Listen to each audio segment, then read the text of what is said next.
नमस्कार मंडळी, तर आज आपण बनवणार आहोत दही वडे। सगळ्यात आधी तुम्हाला 2-3 तास उडीद डाळ भिजत घालायची आहे। त्याच्यानंतर 2-3 वेळा तुम्हाला स्वच्छ धुवून घ्यायचे आहे। त्याच्यानंतर मिक्सरच्या भांड्यात आपल्याला वाटून घ्यायची पेस्ट मधली डाळ। त्याच्यानंतर आपल्याला आवश्यकतेनुसार थोडंसं पाणी घालायचं आहे।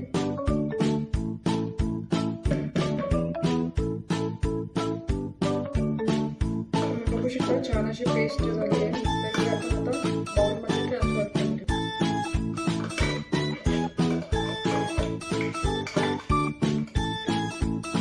तोपर्यंत आपण साईडला एका कढईत तेल गरम करून घेऊ। त्यानंतर आपण जी पेस्ट केली होती हाताने तसं मिक्स करून घ्यायचं आहे। 2-3 मिनिटं असं चांगलं हलवून एका डायरेक्शनमध्ये।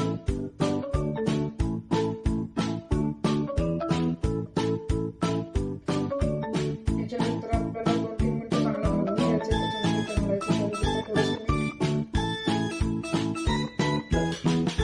चांगलं मिक्स करून घ्यायचं। त्याच्यानंतर आपल्याला मीडियम फ्लेमवर हे वडे सोडून घ्यायचे आहेत तेलात।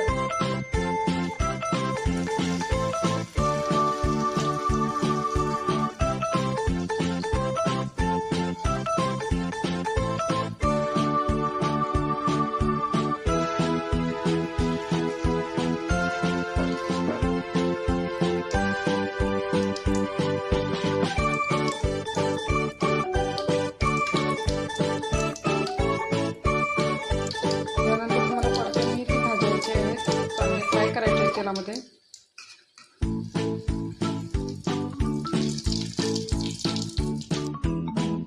आपल्याला 5-1 मिनिटं असे शिजवून घ्यायचे आहेत, फ्राय करून घ्यायचे आहेत वडे। त्याच्यानंतर आपण असा कलर आल्यानंतर काढायचे आहेत।